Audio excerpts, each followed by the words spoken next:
E a última lâmina que a gente vai ver hoje, pessoal, é a lâmina 95, que é uma lâmina onde a gente tem um corte de tendão. O tendão ele é uma estrutura que liga os músculos esqueléticos aos ossos, e é uma estrutura que precisa ser extremamente resistente e a força de tração que ele recebe é num único sentido. Então a gente vai ter aqui uma organização de fibras que permita essa resistência.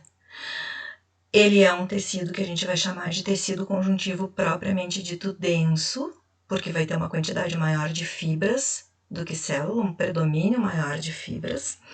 Porém, agora a gente vai dizer que ele é modelado. Nesse aumento aqui, a gente já consegue ver que a gente tem um alinhamento de fibras todas no mesmo sentido. As fibras colágenas, o colágeno tipo 1, aqui apareceram algumas isoladas, ó.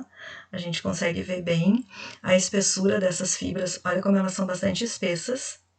Tá? Elas estão alinhadas todas no mesmo sentido, tá? Que é o sentido onde elas recebem, então, a força de tração, né? Para resistir a esse puxar dos ossos que os músculos exercem.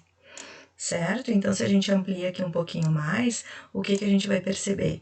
Que todo esse fundo mais rosinha, mais eosinófilo, é onde nós temos as fibras colágenas, todas alinhadas num único sentido, e a gente vai enxergar ao longo dessas fibras, no sentido longitudinal que essas fibras correm, né? Colocadas no sentido longitudinal das fibras, as células que formam essas fibras, que são então os fibroblastos do tecido conjuntivo, que a gente já conhece. Tá? Deixa eu achar uma região aqui onde a gente consegue ver. Aqui, aqui tem uns bem bonitos, ó. Olha só, então, fibra colágena, fibra colágena, fibra colágena e os fibroblastos alinhados ao longo dessas fibras. O que acontece aqui no tendão é que como a gente tem um colágeno mais bem estabelecido, essas células, elas estão num estado mais quiescente.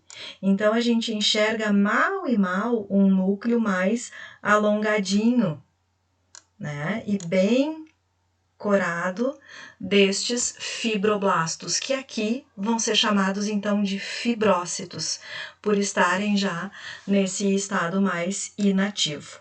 Tá? Então essa lâmina é muito simples de ver, bem fácil da gente identificar. Aqui a gente tem um pouco de tecido conjuntivo frouxo, né, que vai ter em volta do órgão e também penetrando em alguns feixes no tendão até para trazer a irrigação, uma irrigação mais limitada no órgão como um todo, mas que penetra através dessas regiões de um tecido conjuntivo mais frouxo, mas o tendão como um todo, ele é formado predominantemente pelo tecido que a gente vai classificar como tecido conjuntivo, propriamente dito, denso, por ter mais fibras do que células, e é modelado por ter, então, todas as fibras alinhadas em um arranjo paralelo no mesmo sentido.